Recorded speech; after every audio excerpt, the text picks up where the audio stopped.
Boa noite, irmãos. Boa noite a todos. É uma grande alegria novamente poder estar aqui para falar um pouco da Palavra de Deus. E prazer de rever os irmãos e aqueles todos que nos visitam. São muito bem-vindos mais uma vez. Grande prazer mesmo recebê-los. E que a palavra que nós vamos assim poder pensar sobre ela pudesse ser útil para as nossas vidas, transformando mesmo nossas vidas. Convido-vos à primeira carta aos Coríntios, capítulo 4. Nós estamos fazendo um estudo sobre esta primeira carta, e todas as vezes que a gente vem para esse estudo, nós descobrimos que Corinto não é muito diferente da gente, né?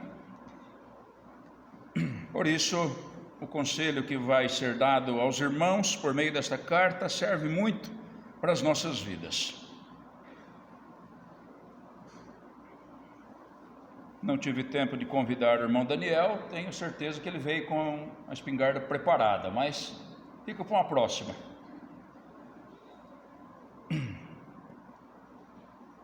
Irmãos, nós vamos aproveitar do versículo 1 ao versículo 13, e eu dei como título para esta mensagem, lealdade e humildade. É isso que nós vamos ver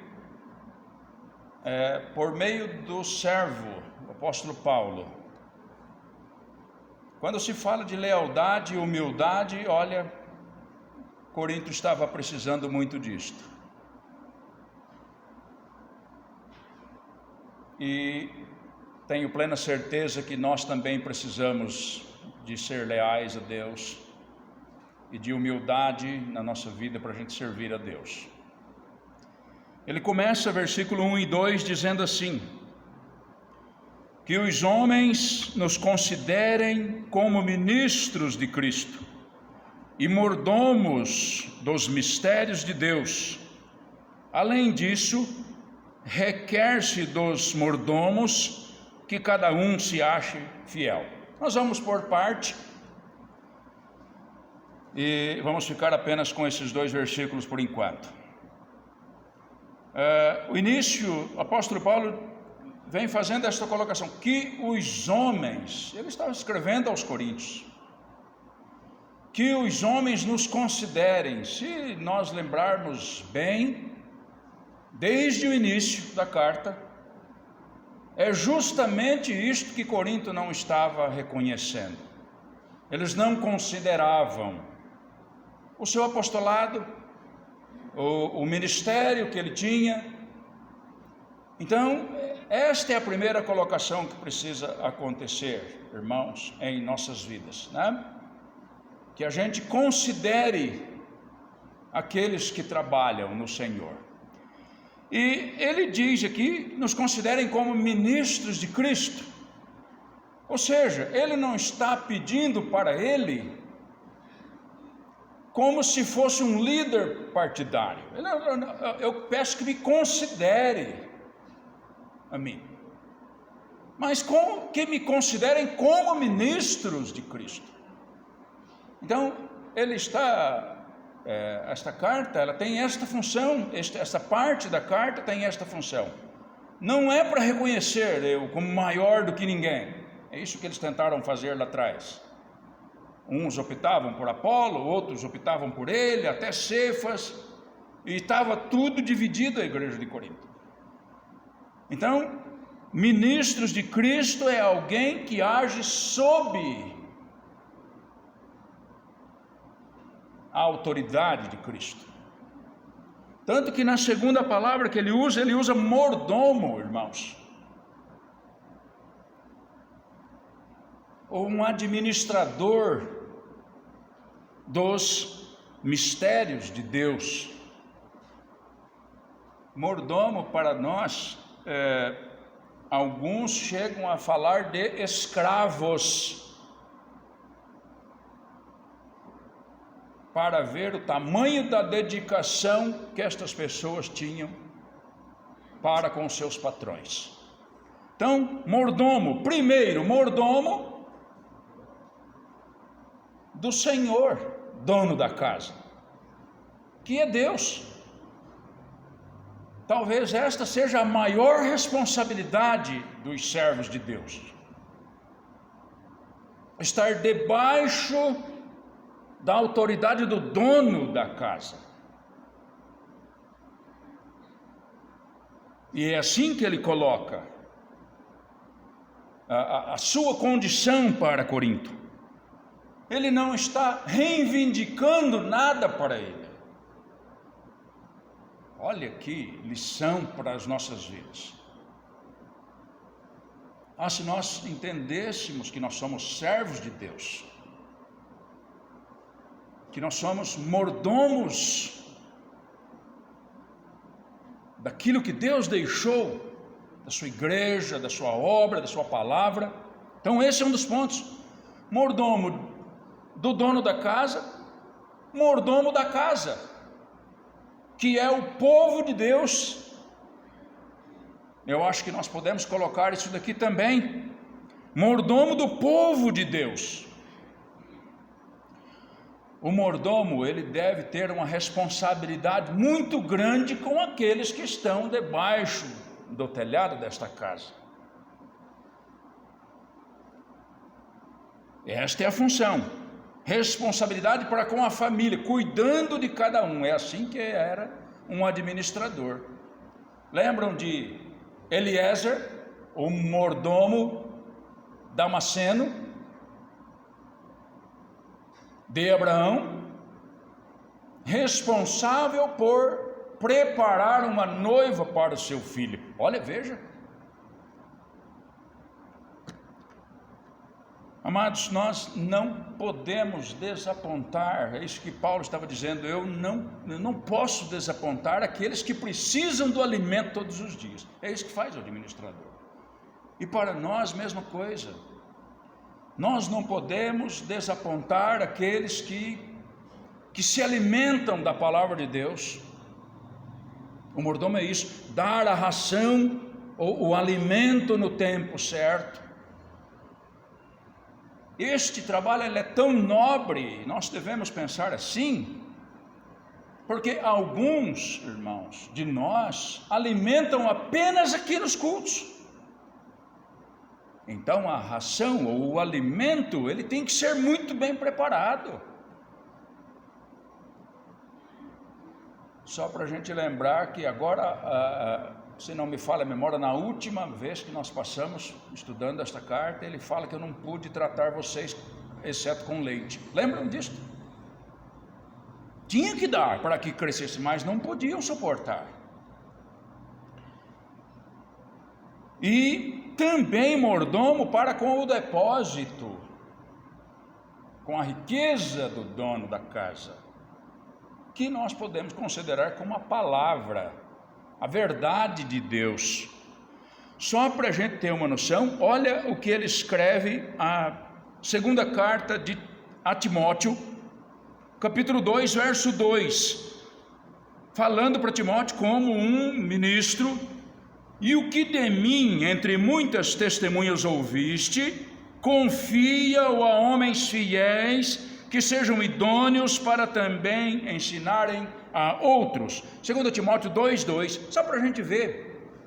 Então o zelo para com esta palavra, meus amados, nós devemos tomar todo o cuidado para que a verdade de Deus não se perca em nossas mãos. Este é o trabalho do ministro, do mordomo. Não permitir que se perca nada daquilo que é tão essencial para alimentar o povo da palavra de Deus. Ou seja, nós estamos falando de Novo Testamento, de Velho Testamento. Isso tudo deve ser, você pensa numa ração, eu estou com ração, um alimento balanceado, não é assim que falam? Não, o nosso alimento tem que ser balanceado, a carne, não sei o quê. Então, tudo que tem na Bíblia, nós devemos pensar nisso com seriedade, porque as igrejas, ou algumas que se dizem igrejas, começaram a tirar algumas partes da Bíblia. Velho Testamento perdeu, não, isso é Velho Testamento, isso era lá para o povo de Israel. Falar sobre pecado, falar sobre a condição terrível que o homem vive, não pode falar, porque senão vão embora, não voltam mais. Percebe? Então nada deve se perder nas mãos desse mordomo. E nós poderemos considerar assim uma diversidade mesmo, substancial, toda a Escritura. Agora, irmãos, ensinar sistematicamente, ou seja, fazer este trabalho, conforme o apóstolo está dizendo aqui, era esta a função aqui das palavras. Fazer esse trabalho exige estudo sistemático das Escrituras. Nós somos numa região que nem existe isso. Alguém aqui sabe fazer frutos do mar, por exemplo? Talvez alguém, eu sei, salvou, porque a maioria não sabe como que é que trata. Entende? Então, para ser um mordomo que cuida da palavra, que ensina, precisa de um estudo sistemático da verdade de Deus. Dedicação nisto, envolvimento nisto, disciplina rigorosa nisto. O irmão fez propaganda agora aqui para nós. Tem aí os cartõezinhos para aqueles que se interessam em ler a Bíblia. Isso está se perdendo, irmãos. Nós devemos lembrar que nós já fomos chamados de os Bíblias, mas os crentes hoje estão com a memória. Esqueci. Talvez você se encontre nessa condição, abraça já isso aí é apenas para você marcar, para não se perder, mas caia dentro da Bíblia. Nós devemos pensar assim, que o ensinar não é para o pastor somente, porque nós temos oportunidade no nosso trabalho, com a nossa casa, sabe? Às vezes de repente Deus coloca alguém para a gente ensinar. Estou travado, não sei fazer isso daí.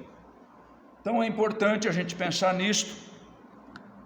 E aquele que faz esse trabalho deve se submeter a isso, a esse cuidado com as Escrituras, ao estudo sistemático, estudo profundo, cada vez mais, e que Deus pudesse assim nos dar toda a força para isso, né?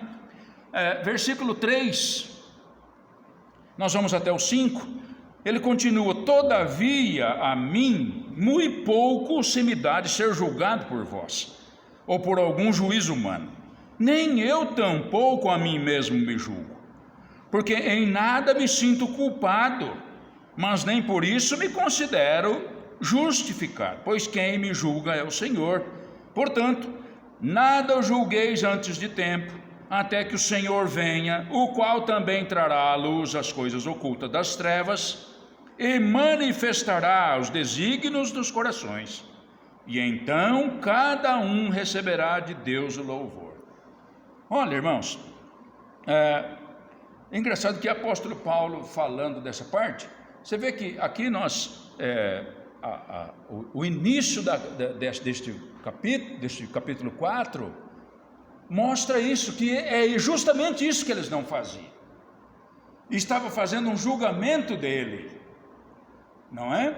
E ele ousa dizer: em nada me sinto culpado, no versículo 4. E irmãos, ele não está falando aqui das fraquezas da carne, viu?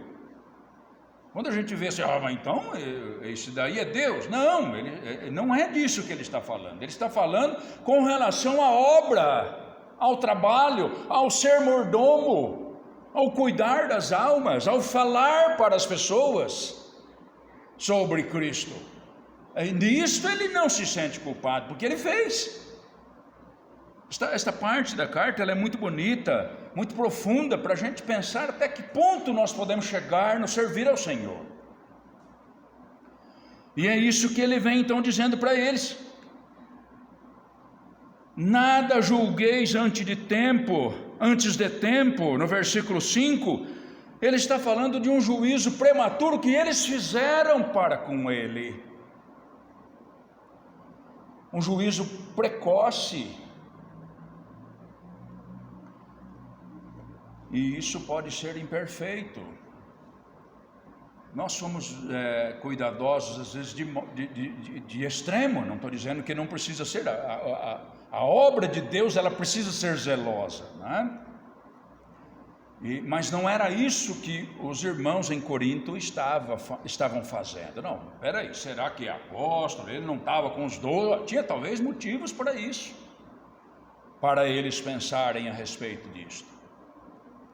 Mas ele está dizendo, quando ele fala de tempo aqui, nada julgueis antes de tempo, é o tempo que ele discorre no versículo 5, que um dia, é o tempo do Senhor, é o dia do Senhor, que ele vai julgar as obras, inclusive das trevas, o que está encoberto, para mostrar o que realmente é ou não é, e aí então ele dará o louvor para aquele que merece o louvor. Engraçado que eu acho que na última lição nós falamos de galardões, né? Que ele vai vir para dar os galardões, aqui o louvor. São bênçãos que a gente não consegue medir. Nós não sabemos o que é isto, sabe? Louvar hoje é muito fácil, bota o cabra num pedestal e... Não, para Deus é superior a isso, pode ter certeza. Então o apóstolo está como que defendendo o seu ministério aqui. O verso 6 e 7, ele continua: e eu, irmãos, apliquei estas coisas, e estas coisas é mais uma vez a obra de Deus, a maneira que ele fez a obra de Deus, tá? Eu apliquei estas coisas, a maneira que devem agir, por semelhança a mim e a Apolo, por amor de vós, para que em nós aprendais a não ir além do que está escrito, não vos ensoberbecendo a favor de um contra outro, porque quem te faz diferente? E que tens tu que não tenhas recebido? E se o recebeste, por que te glorias, como se não o houveras recebido? Olha, irmãos, todo esse ensino que ele agora está procurando novamente explicar aos irmãos, desse zelo da gente julgar de tempo, de fazer acepção, de fazer escolhas, ele diz: olha, eu fiz isto para mim e para Apolo. Nós tivemos cuidado de trabalhar no mesmo, sabe, sem fugir das regras de Deus.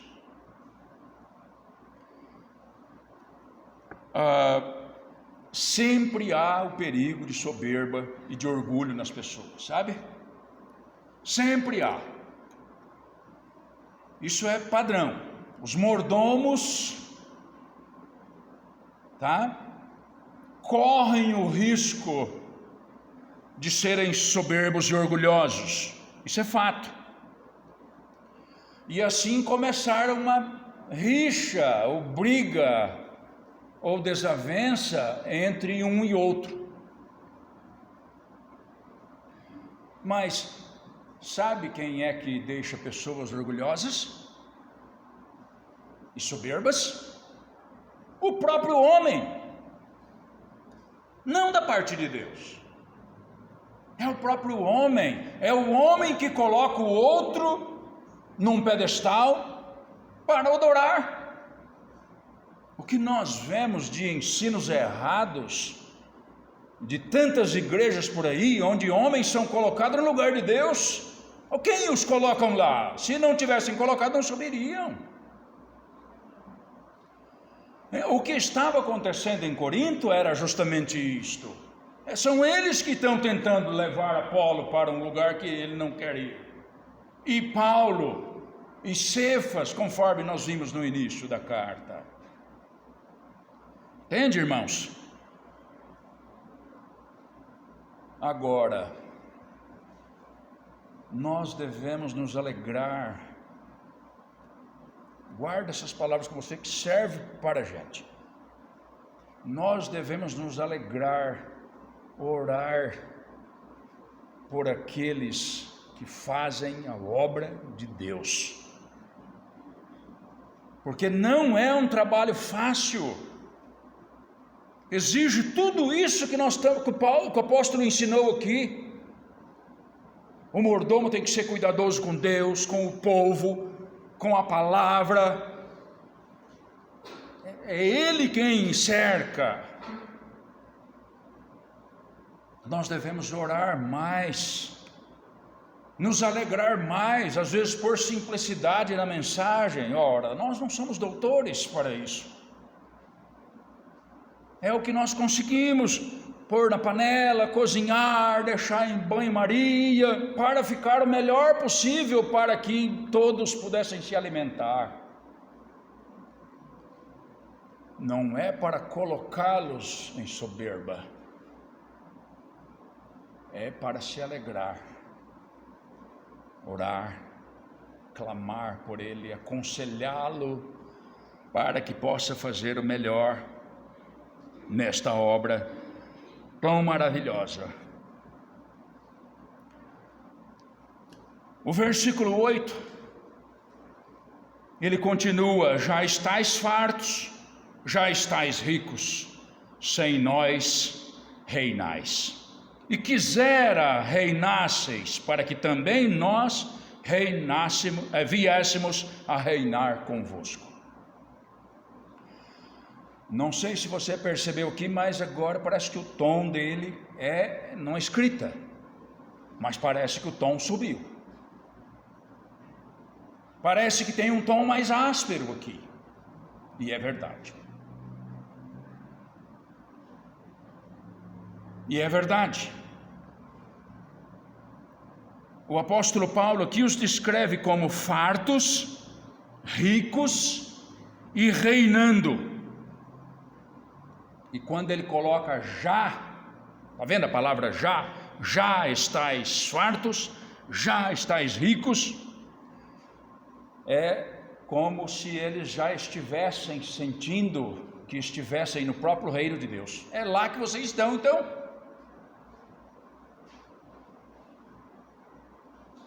O jeito que estão pensando é como se estivessem no reino. Por estarem nestas condições que nós estamos vendo aqui. Amados, eles tinham tudo que o seu coração desejaria. Olha, nós estudamos há algum tempo já, capítulo 1, verso 7, olha aqui para você ver. De Corinto, 1 Corinto, capítulo 1, verso 7, de maneira que nenhum dom vos falta. Tá certo? Ou seja, tudo que o coração do homem carnal, que ele acabou de falar disto, numa parte da carta agora, passada, capítulo 3, se não me falha a memória, nós estudamos disto. Que o homem carnal gosta. Pensou alguém que fala em línguas, enfim, todos os dons, ele fala de todos os dons lá.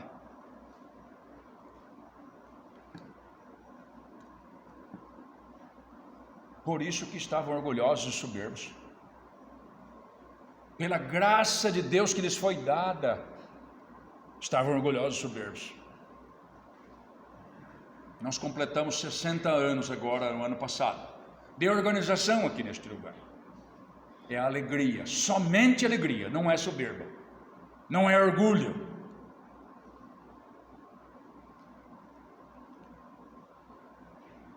Vocês lembram da igreja em Laodiceia?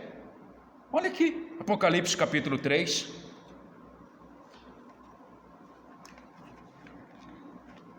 Uma das maiores repreensões às 7 igrejas da Ásia, esta com certeza foi a que mais foi repreendida. Capítulo 3, verso 17 de Apocalipse diz a palavra de Deus: como dizes, rico sou, estou enriquecido e de nada tenho falta. E aí o Senhor diz: e não sabes que és um desgraçado, um miserável, e pobre, cego e nu? Mais ou menos isto, irmãos, que eles estavam considerando isso para as suas vidas lá, para aquela igreja, e não sabiam do estado em que realmente estavam andando. Isso tudo é contrário, irmãos, de lealdade a Deus, de humildade por aquilo que Deus dá.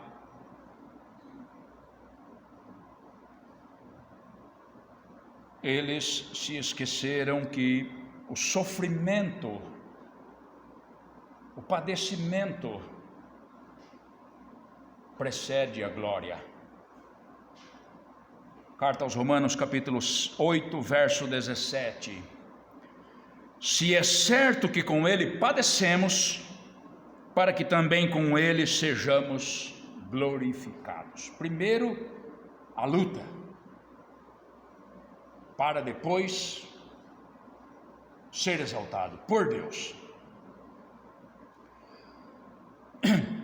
Eles se esqueceram que o Senhor Jesus Cristo foi rejeitado, tratado com desdém, humilhado e morto. Ainda que esteja num lugar de honra, o Senhor Jesus ainda não está reinando. Conforme diz que ele vai vir para reinar, né? Ele continua sendo Cristo, Filho de Deus, o Deus Todo-Poderoso, mas, segundo as Escrituras, ele vai voltar para tomar conta daquilo que é dele. Eles se esqueceram disto. Olha que lição, irmãos, que Corinto estava agora, por meio desta carta, recebendo, para que pudessem baixar a guarda e serem servos e serem mordomos.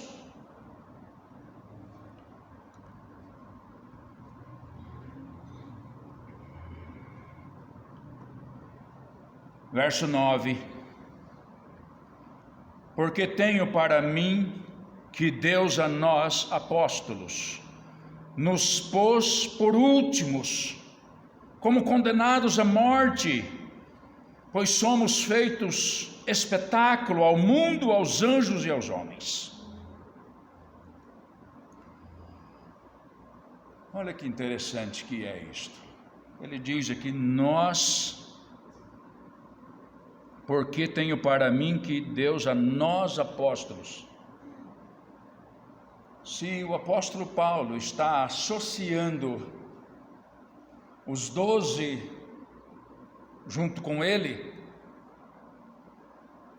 nós já vemos que nesse tempo eles também estavam padecendo as mesmas coisas que ele. A Bíblia não fala muita coisa, fala da morte, a história fala da morte de cada um deles, por servir a Deus, mas esta palavra, nós, apóstolos, mostra isso para a gente, irmãos. O padecimento que a obra às vezes nos tratam. Mas você percebeu a ênfase aqui sobre estas palavras?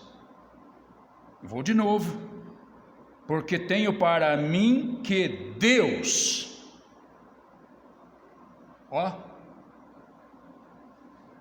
a ênfase aqui é dada ao Senhor. Tá certo? Viram aqui? Ou seja, Ele, o Senhor Deus é que fez esta coisa espantosa acontecer com eles. Isso traz um choque com o evangelismo moderno da nossa época. Eu chamo de falsas igrejas que não ensinam a verdade para as pessoas que desejam ouvir a verdade, em que crentes são prósperos, ricos, cheios de saúde, não sei o que não sei o que. Quem falou? Quem falou isto, irmãos? O que nós estamos vendo aqui é que Deus está simplesmente provando no fogo esta pedra preciosa que Ele escolheu para que fosse perfeito. Não é assim que os colecionadores olham uma pedra? Mas que maravilha, perfeita, bota naquele óculos, essa é quase pura. O Senhor Deus quer um povo leal, humilde, fiel, para lhe servir. Mas para isso tem que ter o fogo para nos provar, irmãos. Não é só com eles. Corinto estava errada de achando que já estava no céu. Não estamos. Há lutas, há dores, há doenças, enfermidades, pestes.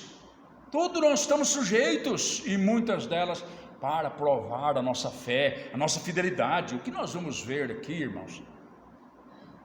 Já vou adiantar para você, toda a honra e toda a glória deve ser dada ao Senhor. Mas o que estes homens suportaram para que este evangelho puro, para que o zelo da palavra chegasse para nós, é absurdo. Ele não terminou ainda, não adiantem aí, tá bom? Senão atrapalha o gosto da gente procurar em nossas vidas sermos leais, sermos humildes, sermos fiéis.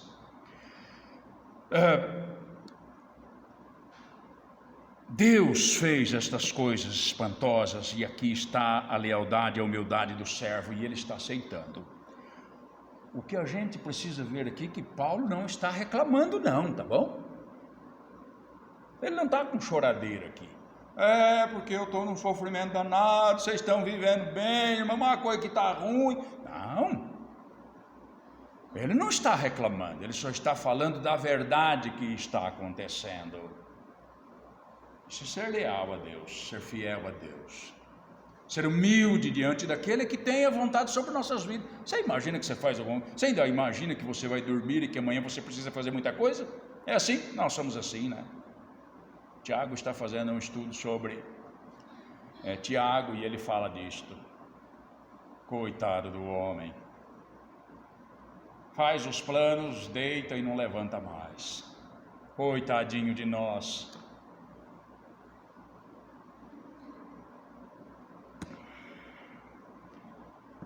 Ele fala aqui no versículo 9, irmãos, condenados à morte. Ou seja, ele está falando que nós somos considerados pelos homens como os indignos de viver. Não precisa da gente mais. Se fosse pelo homem, nós nem precisávamos estar aqui. Um espetáculo público a estas pessoas. Mas exibindo-os assim, Deus estava provando-os para serem perfeitos, ou perto disto.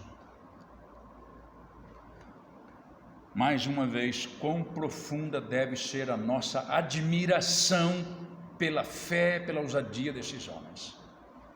É certo, o louvor é para Deus, porque deu forças para estes homens. O louvor é para aquele que subiu na cruz, o irmão já fez na sua introdução falando disto. Aceitar esse sacrifício maravilhoso, único. Mas a gente tem que tirar o chapéu, como diz aquele programa de TV, né? Eu tiro o chapéu para esses homens, viu? No tempo mais difícil que se pregou o evangelho, irmãos, que era naquele choque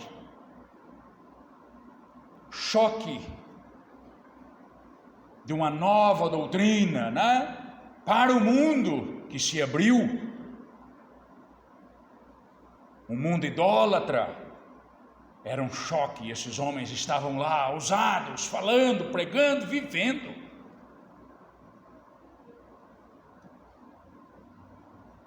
Há um contraste muito grande aqui entre os coríntios e os apóstolos.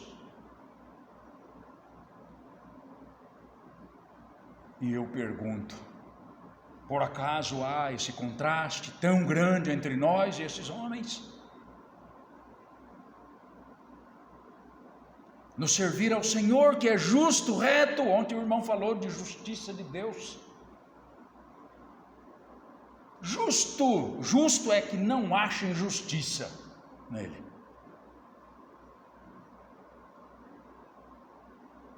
Que lição para nós também. Verso 10: nós somos loucos por amor de Cristo, e vós sábios em Cristo. nós fracos e vós fortes, vós ilustres e nós vis. Loucos por amor a Cristo, ou considerados como estúpidos. Você já pregou o evangelho para alguém ou falou de Cristo no meio de pessoas que escarnecem disto? Ele não fala, mas ele pensa. Mas tem gente que é louco, viu? E quando tem oportunidade ele fala também. O cara está ficando doido. Eu sei que alguns ficam doidos. Mas são estas as palavras que nós encontramos aqui. Considerados como loucos, enquanto que os coríntios, sábios, fracos, dependendo completamente de Deus, sem importância. Os coríntios, influentes e poderosos. Vis, ou tratados com desdém, pessoa vil e pessoa insignificante. Os coríntios, ilustres, honrados, importantes. Capítulo 1, verso 26. Vem comigo. Capítulo 1, verso 27, perdão. Mas Deus escolheu as coisas loucas desse mundo para confundir as sábias, e Deus escolheu as coisas fracas deste mundo para confundir as fortes, e Deus escolheu as coisas vis deste mundo. Consegue entender o grau dessa carta, o peso desta carta para aqueles irmãos?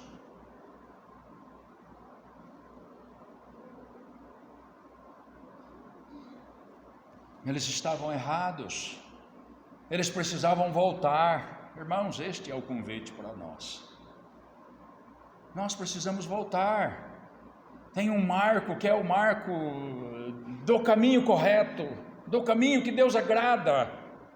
Eu sei que nas nossas vidas trançam as coisas, as estradas estão cada vez mais populosas.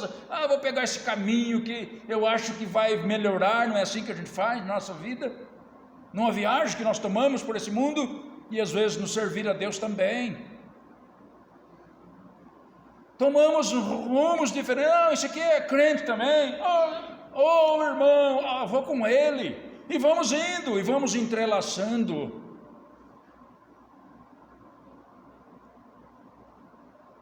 Verso 11. Até esta presente hora nós sofremos fome e sede, e estamos nus, e recebemos bofetadas, e não temos pousada certa. Irmãos, as experiências que o apóstolo Paulo menciona aqui nesse versículo 11, são os mesmos passos do Senhor Jesus. Tu crês nisso? Já pensou nisto? Evangelho de Lucas, capítulo 4, verso 2. O Senhor Jesus, depois de 40 dias sendo tentado pelo diabo, teve fome. É bem mais do que a gente, né? Tomei um cafezinho da tarde, a barriga já está aqui. É fome de não ter o que comer, sabe, irmãos? É um padecimento. Não é porque ficou sem almoçar. Não é assim que a gente faz? Chegamos azedo em casa, eu nem almocei hoje, nem conversa muito comigo. Esse é o passo do Senhor Jesus Cristo. Evangelho de João, capítulo 7, capítulo 4, verso 7, é aquele encontro com a mulher de Samaria. Ele está descendo da Judeia para a Galiléia e tem que passar por Samaria. E o trajeto fez com que ele chegasse com sede. Dê-me água para beber, foi o que ele pediu para aquela mulher. Evangelho de Marcos, capítulo 14, versículo 65, lá nós vemos bofetadas no Senhor Jesus. Quando ele foi preso, deram bofetadas. Tem mais, deixaram-o nu, não é assim? Arrancaram a sua roupa, botaram a roupa de escarlata, para que ele ficasse parecendo um rei, que ele se dizia rei. Evangelho de Lucas, capítulo 9, verso 58, quando lá fala do preço do discipulado, alguém diz: Senhor, eu vou com o Senhor até onde não tem mais jeito, viu? E ele disse: olha, a raposa tem covis e aves têm ninhos, mas o Filho do Homem não tem onde reclinar a cabeça. É tudo que os homens de Deus aqui estavam padecendo. Como se não bastasse, versículo 12 até o 13, parte A. E nos afadigamos trabalhando com nossas próprias mãos. Somos injuriados e bendizemos. Somos perseguidos e sofremos. Somos blasfemados e rogamos.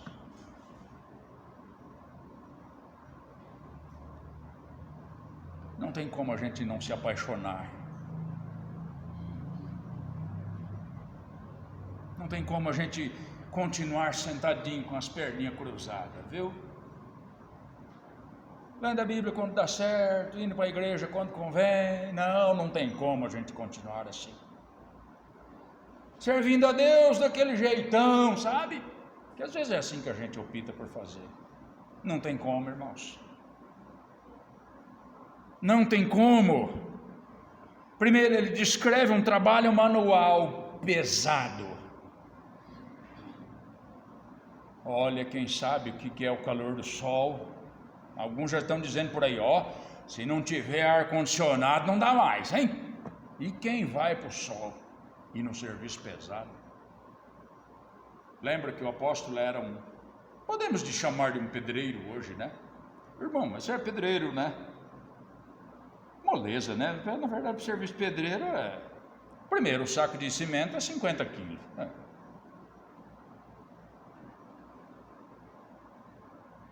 Ele era um fazedor de tendas, né? Sabe por quê, irmãos? Porque ele não queria ser pesado àqueles irmãos carnais. Porque a Bíblia dá margem para que ele fosse sustentado do trabalho das suas mãos, no Evangelho. 2 Coríntios 11, 9. Não vos fui pesado. 2 Coríntios 12, 13 e 16. Não fui pesado. Ele está lá.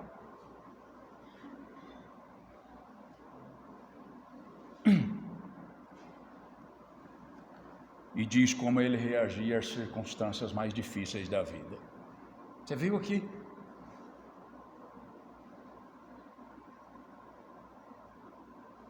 Irmãos, a vida é difícil. A vida é normal. Talvez você está aí, você está pensando com um problema lá, talvez dentro da tua casa, talvez, não sei. Se você caçar na sua cabeça, você já vai achar alguma coisa que talvez não te agrade muito. Um desencontro lá, aqui, o trem está meio azedo. A vida não é fácil, mas para o crente é mais difícil. Sabe por quê? Porque o mundo é assim, se você me faz uma ofensa, eu posso lhe fazer outra. Se eu sou mais forte, talvez eu já revido de uma maneira que você nunca mais vai mexer comigo. Sabe o que eu estou falando, né? Mas para o crente não. Para o crente não. Você viu aqui o que ele disse? O que o mundo considerava uma fraqueza, né? Coitado desses homens. Isso era lealdade a Deus. Isso era humildade diante de Deus. Isso era amor pelas almas.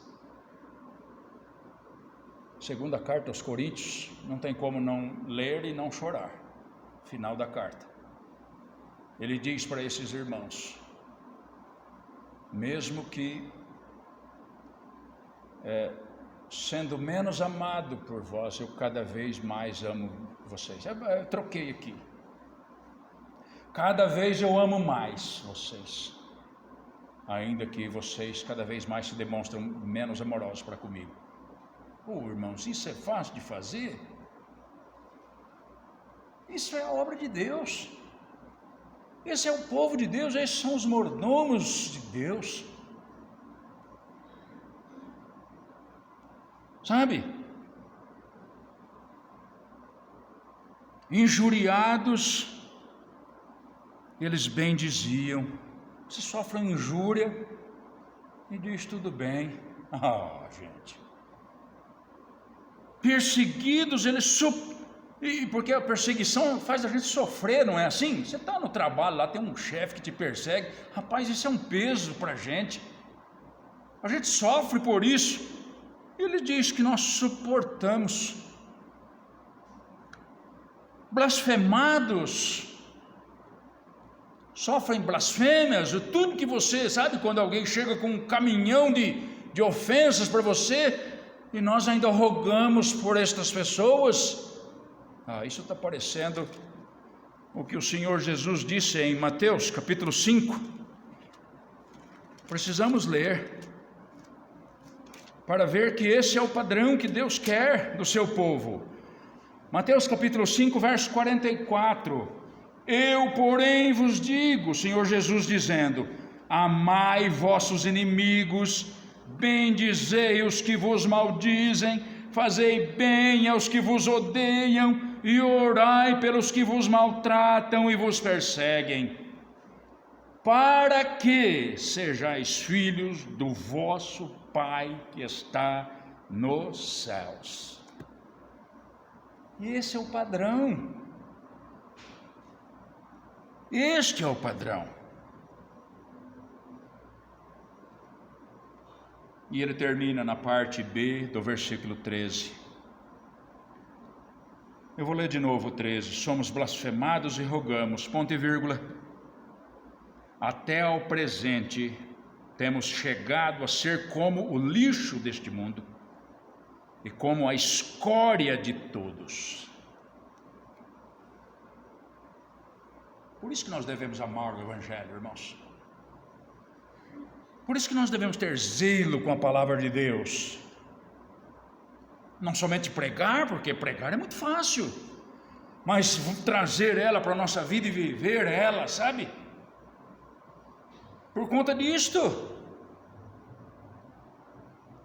por conta destas ações que nós vemos aqui. Aqui nós encontramos duas afirmações surpreendentes, você percebeu? Lixo deste mundo e escória de todos. Eu estou trabalhando na prefeitura agora, sabe?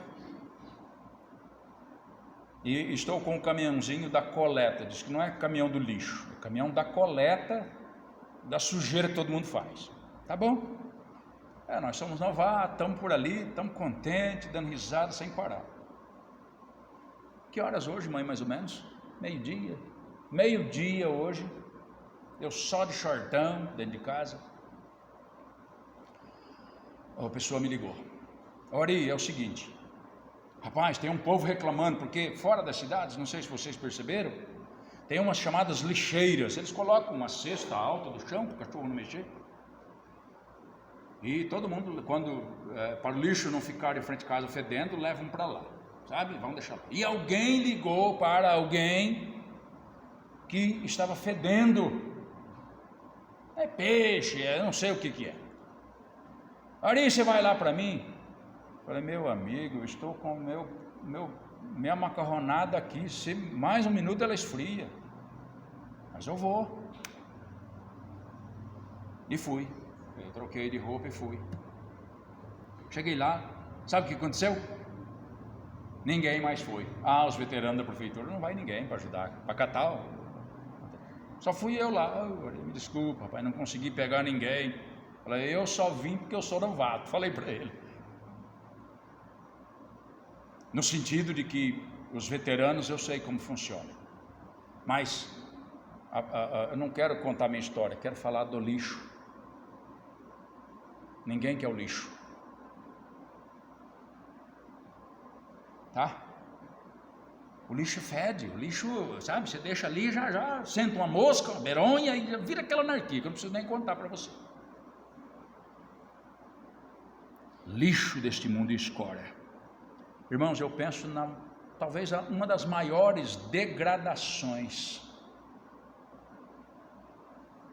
Uma das maiores degradações que nós podemos fazer as contas. É nojento. Algo que não tem valor, que todo mundo quer ficar longe, mesmo quem jogou. Talvez a pessoa que botou o lixo fedido mora lá do outro lado, que falou, se fedor não pode ir lá na minha casa. Algo que deve ser destruído. É isso que a gente faz, leva para a vala e enterra. Algo que deve ser tirado. E ele diz aqui, irmãos, que isso continuava até o presente. Você percebeu? Até agora eu estou sentindo isso na minha vida. Continua esse desprezo.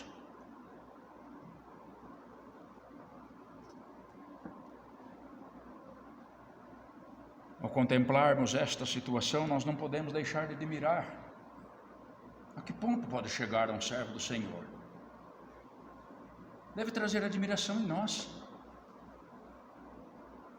Anseio, gente, que distância que eu estou desta coisa. Deve trazer perguntas cabulosas, deve chacoalhar o miolo mesmo. Que tamanho de devoção a Cristo. É por Cristo que ele fez isso. Que viver tão sacrificial, isso é um sacrifício, irmãos. O que ele está fazendo aqui, nós podemos chamar de uma aceitação voluntária, que ele poderia dizer, para mim chega. É assim que muitos crentes fazem, não é? Não estou gostando, não, estão me chamando a atenção, para mim não dá, para mim acabou. E vai embora, ele poderia fazer isso. Nós estamos falando de uma aceitação voluntária de sofrimentos, privações, muita lealdade, muita humildade, muita espiritualidade. Eu concluo como lindo, maravilhoso. O que ele diz, lixo deste mundo, isso deve ser como flor, a mais cheirosa, a mais bonita, o perfume mais precioso para nós.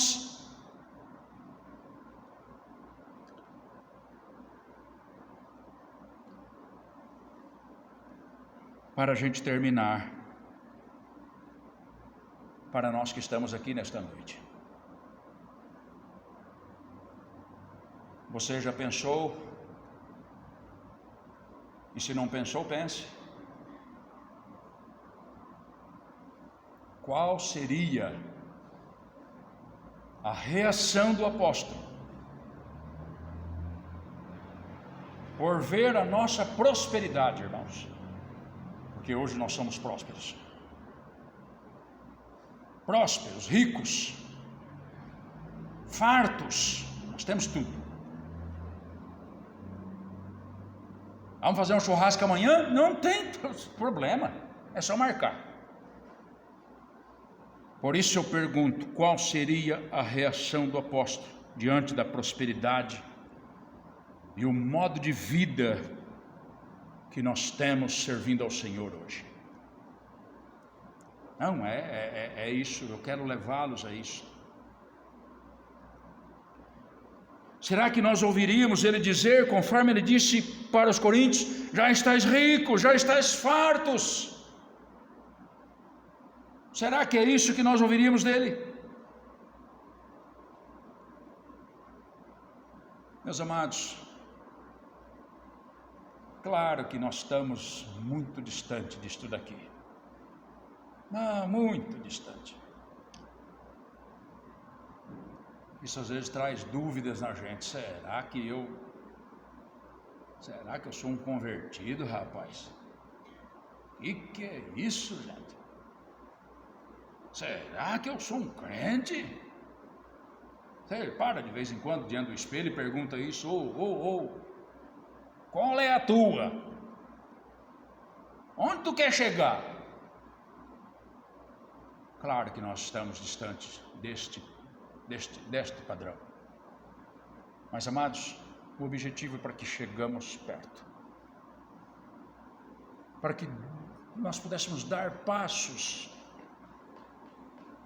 para chegar mais perto.